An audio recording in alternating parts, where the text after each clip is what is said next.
Hey, and welcome to Be the Bridge. I'm your host, Brian Peyton Joyner. From the time I was 11, I tried to pray away the gay. But my senior year in college, I realized I could pray and be gay. Each week, I'll share my experiences and chat with others as we build a bridge between the LGBT community and people of faith. Thanks for joining, and let the construction begin. Hello, fellow bridge builders. Thank you all for joining me today for the 17th episode of Be the Bridge podcast. I'm your host, Brian Peyton Joyner, author of the novel The Wisdom of Stones. The novel's about Ben, a college senior who promised God and his Meemaw he'd be a Southern Baptist preacher, but he can't pray away the gay. In the novel, Ben goes to the chaplain on his university's campus to seek guidance and help in his struggle with his sexual orientation. When I was a senior in college, I went to the chaplain on my campus, and I hoped that he would guide me through a program where I could do away with my same-sex attractions. I was engaged to a woman at the time, and I hoped to truly fall in love with her and get married and have children. But the chaplain didn't give me the help I wanted. Instead, he told me I could be gay and Christian, and that totally changed the trajectory of my life.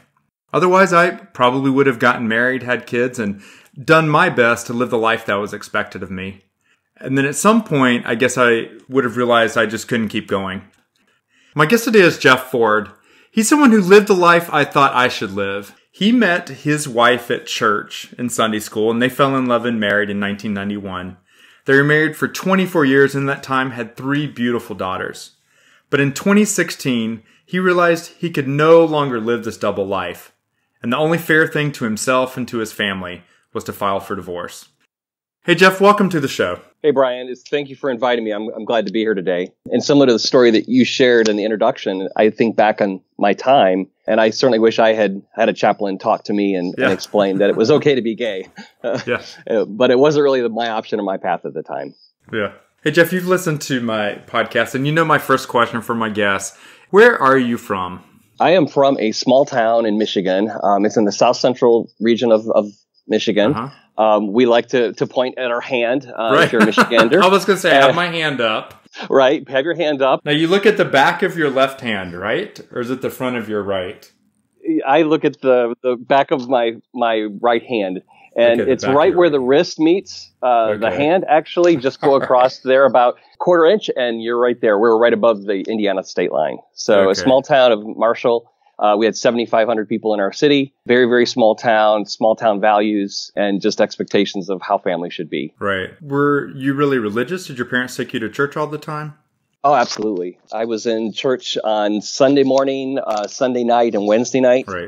Rarely missed a church service, and it was something that was expected of our family and the kids, obviously. Until we went off to college, we were in church on those days. What was the denomination? It was Wesleyan Methodist. Okay. And in fact, I actually attended freshman year at that same university for that denomination. Is Wesleyan Methodist, is that a conservative sort of strain of Methodism? Extremely conservative, yes. A Methodist strain, if you will. It was no movies, no dancing. Oh, wow. Freshman year of college, we were not allowed to dance. And I was actually warned when I was roller skating that I was moving too much. Oh. So it's just very, very strict values in general. Oh, wow.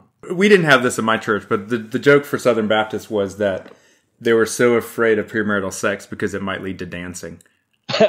Exactly. And we used that as the reason why we couldn't dance, because it might lead us into sin. Yeah. Do you remember as a kid the pastor or whatever talking about homosexuality at all? Because I know when I was a kid, it was something that I felt almost every Sunday. It seemed like somehow he brought in Sodom, Gomorrah, gays, sodomites, whatever. And I felt like really beat up my entire childhood about this whole subject. I don't feel that. If I look back and just remember, I don't feel that our pastor specifically addressed that. But I think it was even the opposite of that. And rather than even address it, it was too taboo to even discuss it amongst the church members. And certainly wasn't anything in that small town that anybody knew of or knew of any gays in the city. So it wasn't anything that anybody looked at. But it was the non-talking about it that really kind of even added to me the taboo, not to mention my family and how I was brought up. So. Right. Did you have any brothers or sisters? I have 2 brothers and I have a sister. We all attended the church. And in fact, one of my brothers is a twin. So I have a twin that's 3 minutes older than me. Oh, wow.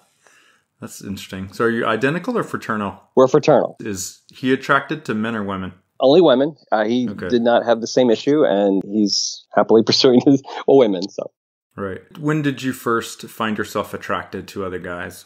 That's a great question. I've really tried to think back and pinpoint a time when I absolutely knew in my mind that I was gay. And I think in my world and the time frame I grew up, it just was so uncommon. And the environment wasn't available really. I'm 52. And so at that time, I just felt that there wasn't anything like that around. So I don't know if it was just repressing it as much. I knew something was different. I later went through almost 14 years of ex-gay therapy. And different programs. And as a result of that, I've had to be introspective and self-aware and try to think back in those times. And I think it was a matter of repression and really there's something I couldn't deal with at the time. And I could never take the sexual orientation in my faith. I could not make those congruent. I couldn't make them work. So that was my issue.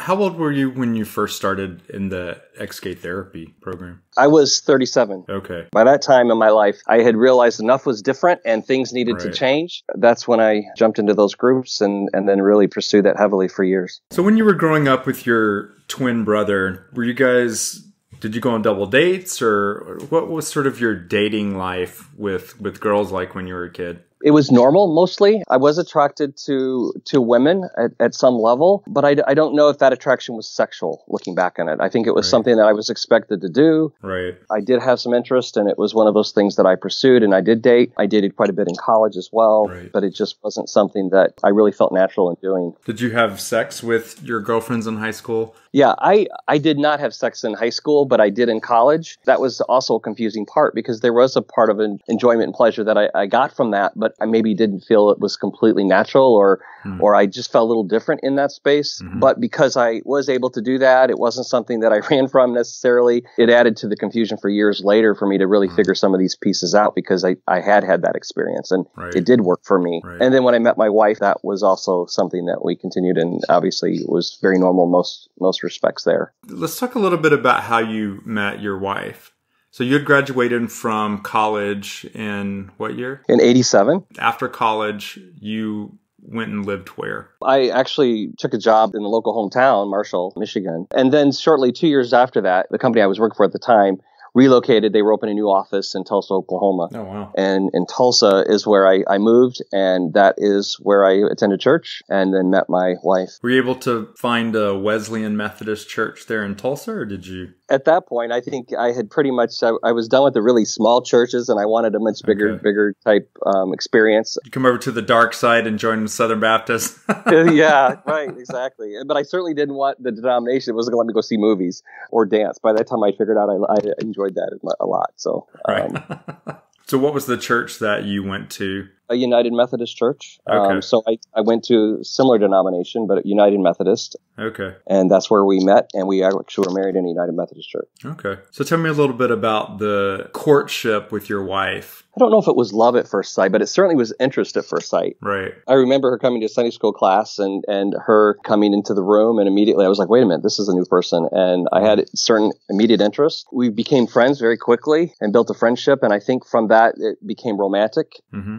It was at the end of that year. Actually, we met in January and we were married in December. So it was almost 12 months before we met and married in that time frame. So it was a very fast engagement period. Right. That was very similar to the time frame when I got engaged and then I came out. And I know at that point in time in the faith community, there was the very strong belief that really being gay was almost a transitional phase, that you could just sort of pray it away, or if you just didn't think about it, that you could just sort of move, develop, grow beyond that and have quote unquote normal heterosexual feelings. Mm-hmm. Did you realize at the time that you were also attracted to men, or were those feelings still more repressed? They were more repressed. I think it would take about 10 years into the marriage before I really realized that something wasn't right. And I know it was a growing situation in our marriage, a growing situation for me personally. I just didn't feel like something just wasn't right. I can just say that. And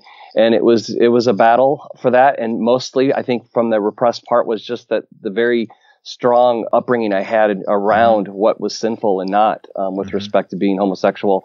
I just couldn't let myself go there, quite honestly. Right. Wow. And so that's the pain and the journey that actually I took. One of my reasons for doing this interview is to share my story with others so that it saves other people from going down the same path and, Right. maybe understanding themselves a little better. It could save someone else some pain and suffering in that. At the time that you got married, you considered yourself heterosexual, not even bisexual, or it wasn't even something that you felt you needed to label at that time? I didn't feel like I needed to label it. I certainly didn't think it was bisexual or gay at that time. I entered into marriage really thinking that I was heterosexual and this was the way life was going to be. You didn't always get what you wanted, so to speak. Right. and once you become a husband and then later a father, it's your rights and how you feel you need to act really become second nature to, what the wife and children need. And so in that journey, that pushed it back even further, some of that wandering and wondering what my circumstances were. Right. So probably wasn't until my late 30s that I really felt that there could be some bisexuality that was kicking in. At that time, I had started some escape therapy work just to kind of deal with some of the feelings and emotions. And it's really been a journey to this point where 24 years later, I identify as a gay person. Right. Wow. When was it that you first had real attractions of seeing a guy, something being like, oh my gosh, I am really attracted to that guy. I've never sort of felt this way before. This is a problem that then sort of led you down the path of deciding that you needed to get some more serious counseling or help. I was really good at repressing things.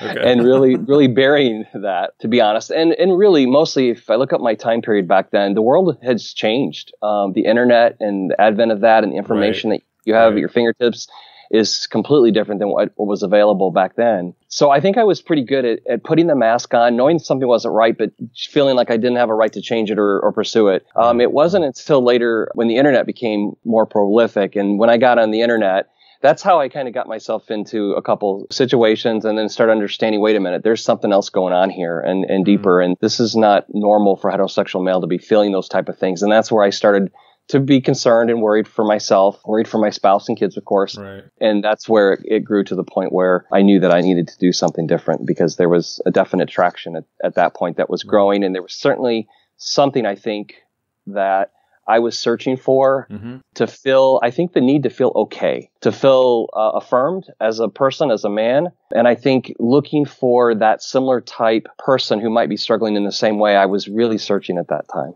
When you said that you were trying to find something so you would feel more like a man, what do you mean specifically by that? What was it that you felt was really missing in your life? Well, I mean, I think it was difficult for me to have male friendships. I think sometimes that was more difficult. I felt just some attraction with two men in general. I think that certainly, gave me pause and concern, wondering what the deal was with that. So were you still in Oklahoma at this point? I was actually in Michigan. We had moved from Tulsa. We moved to Michigan, and then we were back in Texas, Dallas. Okay. So there were a couple states in between there, but the initial part of that was in the state of Michigan. So I had moved back there for 4 years, and that's where I first began my first ex-gay therapy program. Do you remember the first time that you met someone else who was gay? Yes.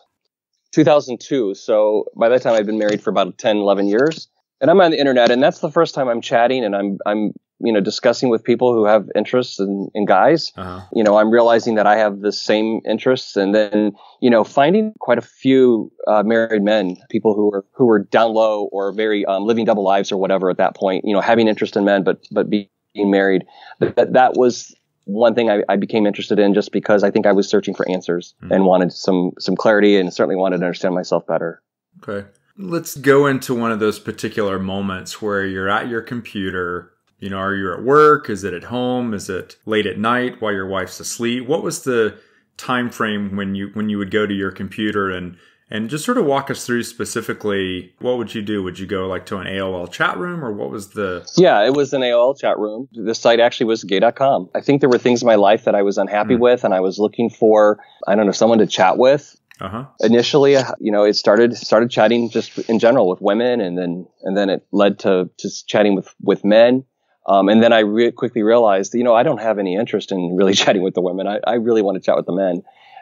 And I think that's where that would happen. And it would be in my office at home in the privacy of that. Sometimes it would extend to late in the evening. And so I look back on that time period, and I certainly wish I could undo some of that, but it was definitely that searching of what I was trying to really find. So during this time period, was it something where you'd meet someone, you'd chat with them, you'd maybe feel relief and excitement, but then kind of swing back and forth and feel really guilty about it? What was your emotional response following having these conversations? I think it's exactly what you said. It was just this constant of, wanting to know more, to do that, know that I shouldn't, and then do it. And then, of course, that immediate guilt and condemnation would come down on me. And I would think, oh, my God, I won't do that again. And I would pray to God and please, just take this away from me kind of thing. And then, over time, that built a cycle. It built a cycle of that constant reward and then punishment of what I was going through at the time. Yeah, I can totally relate to that. That was the whole basis of my first relationship was, meeting someone who felt the same way I did about men, but also felt the same way I did about God and about the Bible.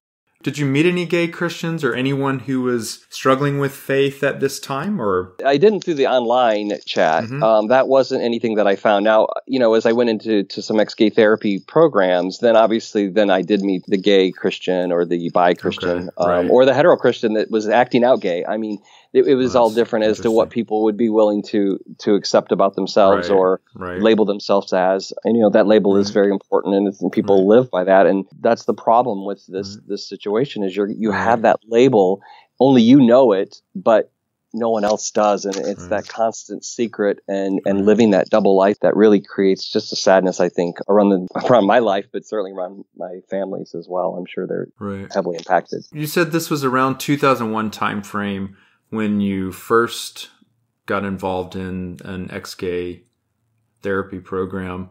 Was there a particular triggering incident? Did you tell your wife you were going to do this? What sort of led you to take that pretty big step, I think, to say, look, I have a problem and I want to go to someone who's a professional, quote unquote, and get some help? We came to a point where my wife knew something was different. She knew something wasn't right. I had left an account open online. I didn't hide my tracks very well. Yeah. And she found those that obviously caused the discussion and the things that should happen from there. And as a result of that, it's not something I wanted to pursue myself. Because of my faith, it wouldn't allow me to. It was from that point forward that I tried to go into the ex-gay therapy at that point. At that point in time, were you regular church goers? Yeah, we went to church every Sunday. So my ex-wife now and children, we have always been in church on Sundays. We rarely missed a Sunday service. My faith and my walk with Christ is very important to me, and that's what made it all the more difficult in my life. Did your wife come from a similar, very conservative religious background? She didn't. Her family had some roots in the Catholic Church, but not actively attending. She was not raised in church and didn't attend very regularly at all growing up. So it wasn't something that when I met her, other than when we met in church, that was just a new thing for her to come back to church. And that time frame, it seemed that Will and Grace, was that a television show that came out during that time frame? Was there ever any circumstance where you and your wife were doing something and had comment on gay or whatever? Yes, there were times, and there were times where those shows would come on, or there'd be hints of that. Of course, I would just be nervous, and and it would be an issue of, oh my God, this conversation is. And I think the truth of it is I hadn't come to terms and was battling it myself and struggling with it. But really had hope through the ex-gay therapies that I could change, and that this wouldn't be something long term. That's kind of the promise that they gave you in those, that you could change and you could make that happen. And it's certainly what I wanted. It was best for me and best for my family. But it certainly wasn't something I was able to do or make happen. So that was the original promise of that first program. You said it was in Dallas. Can you tell me a little bit about that particular program and what you did to get into that program, what the program consisted of? The program actually was in Michigan. I was in Michigan at the time. I was there for 4 years. Reconciliation Ministries is where I started in the Detroit area. And there's still an active chapter, I believe, there now with that.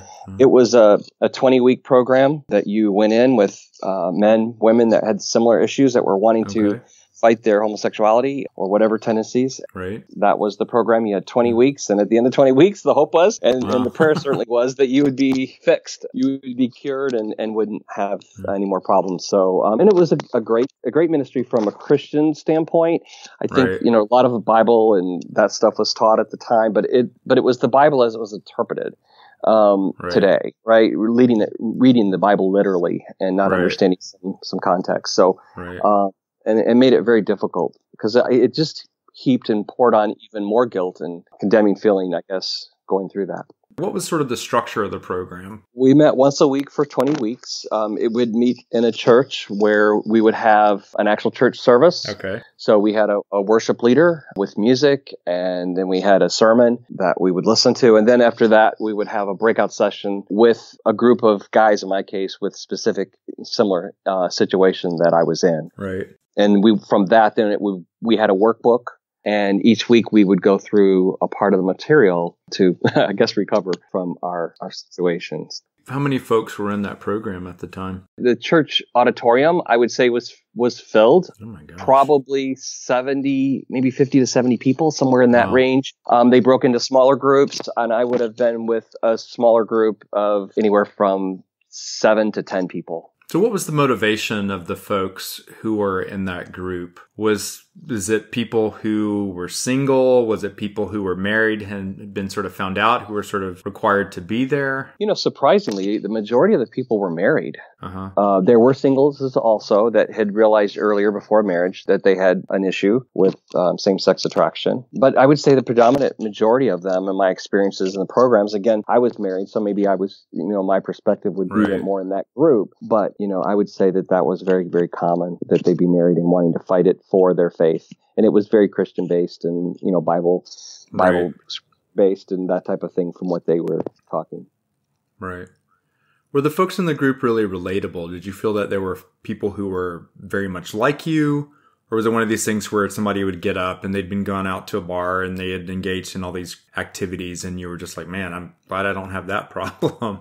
No, they were very much like me. They were good family people, didn't get the feeling as early on. Now, later in some escape programs I was in, I might have got to feel like maybe they were a little bit rougher in some cases. Sure. But I would say by and large, good, hardworking people, attended church regularly, wanted to raise their family in a Christian faith and wanted to do the right thing and were just working through it. So you did this very first program in Detroit over 20 weeks. Did you feel during the course of that 20 weeks at any time that you were really making some progress and even getting to the point of saying, wow, I'm on the verge of being quote unquote cured? I think there were moments, obviously, with that, and I think I would have hopes of something happening. Right. And it usually was after something I had done that wasn't right, and I would feel like I don't want to go down that path. Right. And the biggest problem for me was really this double life and the fact that I was generally a person of integrity and character, right. And yet there were things about me that I could not bring together, and it was one of those things that just really caused a lot of struggle. What was your wife's reaction during this time period? Was she sort of understanding at that point? What was her belief as to whether you could change your sexual attraction? I think looking back on that, I think, she had hope that could happen. She certainly knew I had the desire to do it. Right. She had made a comment one time that if I had ever cheated with a woman or anything like that, then the marriage couldn't be saved. But in my particular case, because it was men, she felt like that was somehow more okay in that situation. Right. I had sexual abuse in my childhood. I think she chalked it up to that as part of a problem that had to be worked through. And I think that's where she was at the time, and wanting to keep the family together and trying to make that happen. Right. So was that something that you explored in these XK therapy programs, was trying to look back and pinpoint some trauma that you'd faced, and then you could say, oh, yes, that's a particular moment. That's why I have these feelings. If I can just deal with that particular trauma, then I can be cured. Was that the model that they were using at that point? Absolutely. Yeah, that was the model that they were using. So, and they had their theories. They could draw their theories out on what would make that happen and talk about, Right. that trauma event that would lead somebody in that particular way. They also had a lot of theory discussion around the other than feeling. It was the fact that you would feel like you didn't connect with boys as you were going through adolescence development. As a way of not connecting with those boys. We never got that other than feeling towards girls because even boys were unknown to us. And I don't know that I personally felt that growing up. It wasn't something I necessarily felt to that level that they explained it, but it was certainly some theories that seemed reasonable that you could possibly, hang your hat on, but it certainly didn't change anything for me. Right. I'd like to talk just a little bit about the abuse that you had in your childhood, not getting into any details at all, but really just to sort of talk around if this was something that had led you to repress a lot of your feelings. How old were you when this happened to you? I was 11. And this didn't happen to your twin? It did not. No, Okay. it was just me that it happened to. And this was a family member or a friend of the family? It was a family member. Okay. Yeah.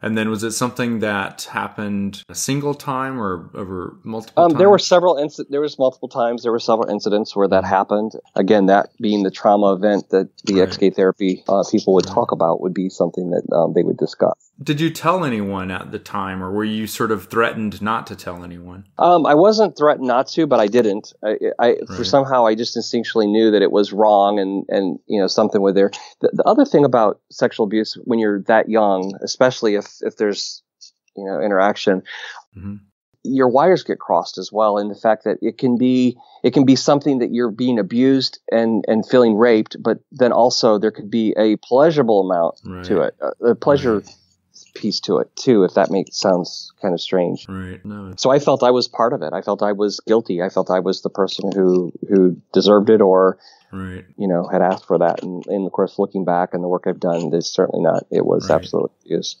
Was there something at the time where you thought that you were guilty because maybe the person realized that you might be attracted to other guys, and that was sort of why you had become the victim or been the person that he had chosen? I wondered. I mean, that was something that obviously kept me quiet about it more so, is wondering if there was something innate about me or some reason why I was singled out that made me feel that way. And, there might have been a curiosity about it that made me interested in it, that I didn't think of it as negative maybe as I should have back at that time. Right. So after this 20-week program, you came out of that, and let's say that you went in, at a 5 of, these are sort of my feelings towards men, these are my feelings towards women, whereas 10 would be, I'm completely cured, and 1 would be, I'm completely hopeless. Where did you end up at the end of that 20 weeks? I probably was at a 6, maybe. Okay, so maybe I felt there was hope. I felt there was some definite progress, but I certainly didn't feel like I had it beat at all. And then after that, you said that you had continued for about 14 years in XK therapy. Was it one after the other, or did you sort of take a break for a while and an incident would happen and you'd go back? Exactly. Tell me a little about your journey in that. It would be the latter of what you just discussed. It was the fact that I would have that relapse, if you would. Right. And as a result of that would then start me back on that path again. And of course, the emotions and the desires and all those things would be back up full force.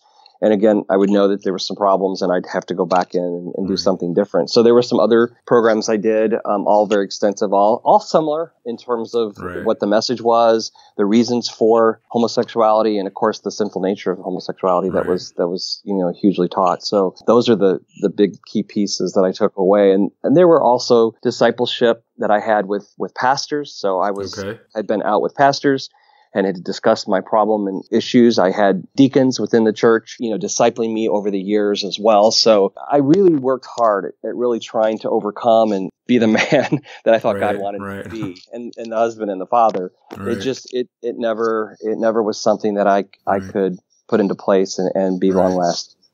Did you ever come across anyone during that time that said, "Hey, Jeff, maybe this is how God made you to be, and these verses that we're reading in the Bible that we've translated and interpreted to mean these very particular things, maybe our translation, maybe our interpretation is just not right. Brian, I wish I didn't come across, I wish I had been given some out or some ability to look at it differently. Right. It was really not an issue. I did not come in contact with the denominations that I was in and the people in my life and the people that I sought out, quite honestly, and trying to make myself right. Mm-hmm. I did not allow myself to go there on that, or at least it didn't come supernaturally for me to be able to have that. And right. I wish I had, in looking back on that so much, but it really wasn't something that I had available.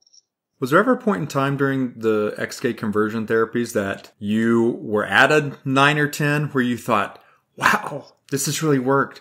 I'm cured. I don't have these feelings. I mean, there might have been moments, there might have been Right. months, certainly not years of the 9 or 10s. I think there were time periods knowing that, where my life was and that I really wanted to be a good Right. husband and be a man of character and then be a good father. I really wanted desperately to have those things. Yeah. And so there were times where, you could pray away the gay. I mean, you just talk yourself into just trying to hype yourself up enough Yeah. to, to take in the next step and being able to do it. Did you have moments where you were in these programs and just got to the point of a 1 is like, look, this is just not working. This is not a path that's going to work for me. I need an out. I need an easy way out.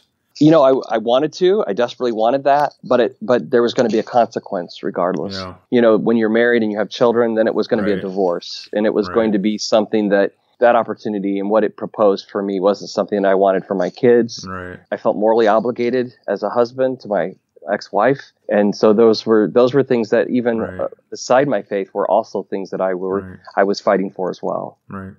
So what got you to that point where you started to realize this is just not going to work out? And then was the divorce something that you agonized over for a month, 3 months, 6 months, a year? So it was a long journey. I filed for divorce in 2005. That was several years after I first, knew something was wrong. Right. Again, in 2009, we were very close to filing divorce at that point as well. Right. And then it wasn't until 2016. By that time, hindsight's 2020, and Right. I had had enough years experience. I had been in quite a few programs. It was also the time where, if you remember Exodus International Ministry and another program I was Right. part of, that was a time where they were questioning what they were doing in the ex-gay therapy. There was beginning to come more and more news and stuff around whether or not this was actually happening. It wasn't looking like people were changing. Right. And at that point, I had to seriously consider myself and realize that I wasn't changing enough as well. And that's when I thought, I guess if I can't reconcile my faith with my sexual orientation, there's always celibacy or there's, whatever. But at this point, Right. I, had to look at that. And that's when in 2016, we couldn't take another step forward at that point. And Wow. that's when I filed for divorce. And that's when we went Right. through with it. And it was probably the first time in my life where once I filed for divorce and everything came out around my sexuality, and there really wasn't anything to hide at that point. Right. There never really was anyway. Our families had been involved in it throughout the years. Right. But in my mind, it was finally a point where I was prepared and ready myself to begin to look at accepting myself as I am. Wow. And realize a different path needed to be taken here. You've alluded that during the course of your marriage that there were times when you might have had a physical encounter with a guy. I'm just curious if you ever had any sort of emotional attachment with another guy or whether these were just sort of physical relationships. I wouldn't say I ever had any emotional attachments at all with a guy. I felt like that was kind of something I wasn't able to. And quite honestly, throughout that, I felt like I needed a woman for some emotional support, but I needed a man potentially for sexual gratification. And so I think that was kind of something that was confusing to me, is I never felt there was this emotional piece that I could have with a man. And that was another reason why I felt like I couldn't be gay completely. And I felt like I couldn't pursue that lifestyle because I couldn't have an emotional connection with a man. Was this something that had been ingrained in you through your reparative therapy? I had such an emotional connection with my wife. Okay. We started out with a friendship, and there were a lot of things about our marriage that were very good. Right. So I felt like, I needed her for that emotional support. She needed me. And then from a sexual standpoint, and because of the anonymous nature of that, it wasn't that I could have a person in that relationship be deeper because I was a married man.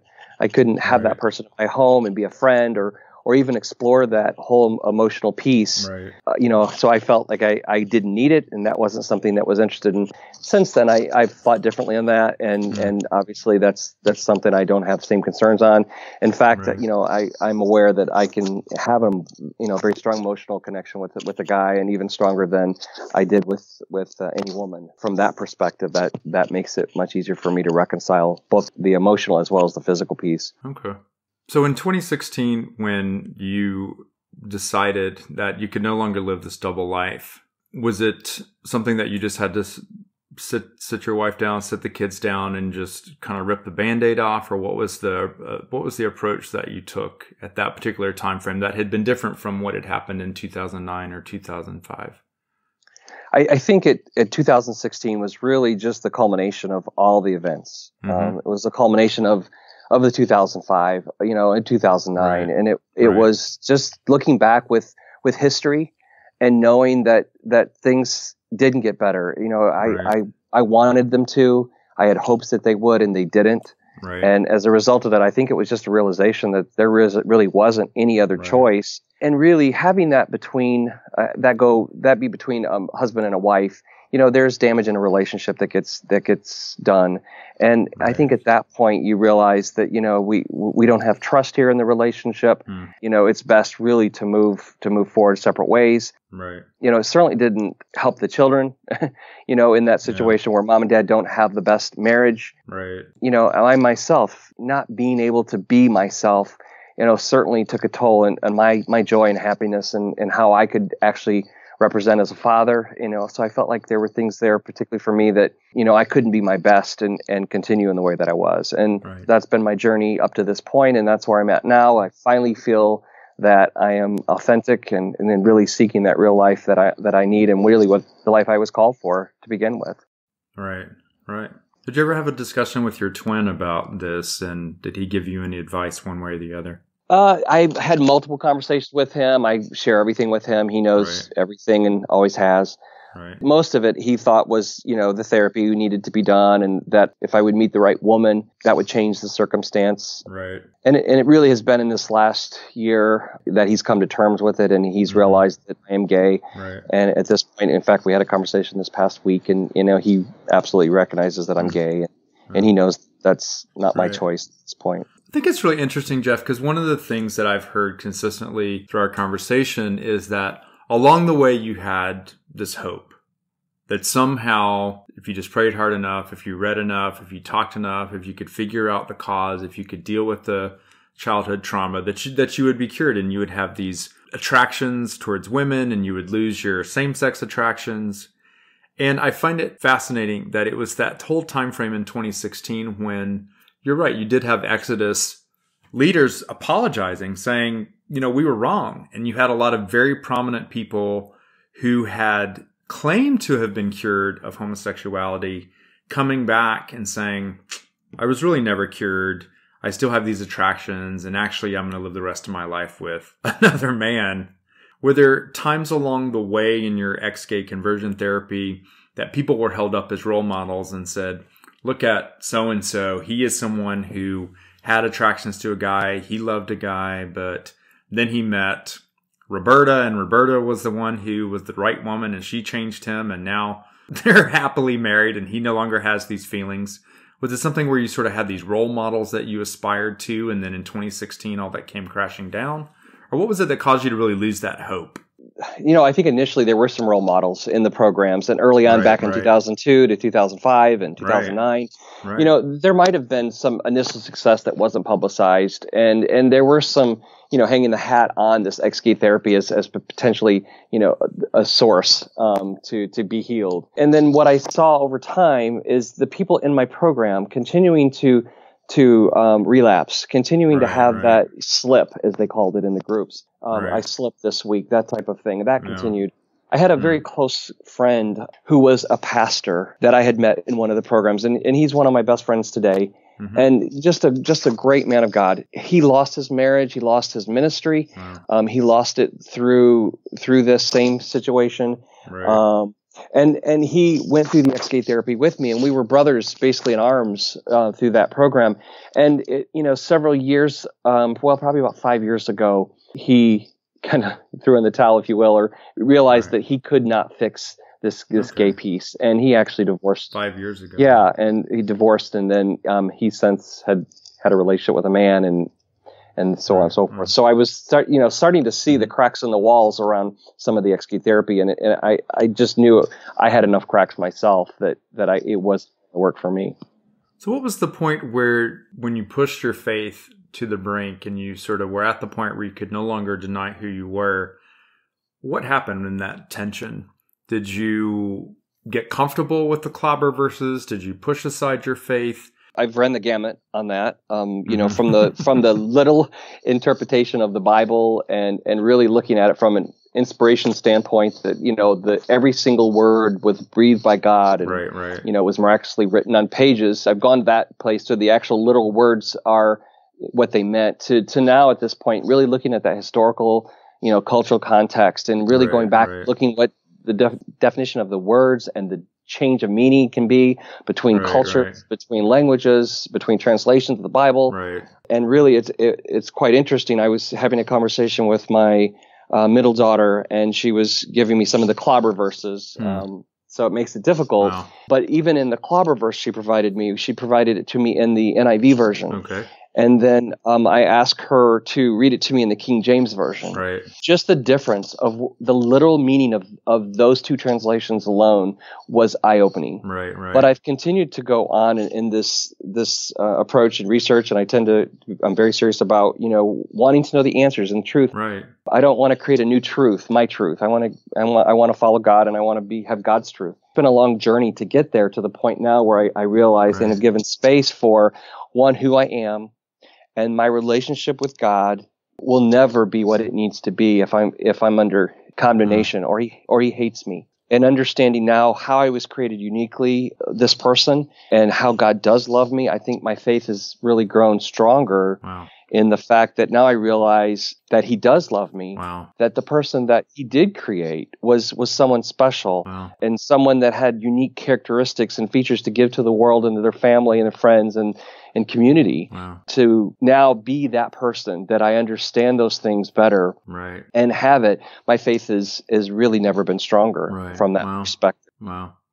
So on that note, I'll ask you the question I ask all the guests and how I like to finish up the interviews is, what do you think that folks like you and me can do to build a bridge between the LGBTQIA+ community and the faith communities? That's a great question. And I think, Brian, you're doing one of those things now by having a podcast and trying to educate and inform and have people, hear stories. There's so many thousands and thousands, millions of stories of people who have walked in this and have these type of pains and really trying to reconcile their faith with their sexual orientation. And I think what you're doing in educating that is really important. I think we need to do our own research and understand the Bible better and be able to speak to the historical and the cultural pieces and the language differences that happen in translations. And we need to speak to it in our culture that we are in today versus maybe when the Bible was written in those years. And I would say also, I use Jesus as an example. I think so many times the very thing that they're trying to condemn the homosexual, the gay person, the LGBT community is the thing that Jesus would actually preach against. Hatred and judging and those type of things. I think would be important. And I would think the LGBT community also needs to get involved and look at church not from church people, but really how they can personally worship God themselves and really develop their relationship more than anything, regardless of what the church or people say. Hey, Jeff, thank you so much for being on my show today. I agree with you. One of the best ways that we can build that bridge between communities is to tell our stories and then also to listen to other people's stories and let them tell their story and not feel the need so quickly to jump in and say, you're wrong, you're doing it wrong, you're telling it wrong, you're not living the life that God wants you to lead, but really just to listen and listen to understand and not listen to respond. I think that's excellent advice for all of us. Thanks for listening to Be the Bridge. If you enjoyed the show, I'd love a positive rating and review on iTunes. I appreciate your support and feedback. For more details, visit brianpaytonjoyner.com or follow me on Facebook or Twitter. The links are in the show notes. Have a great week.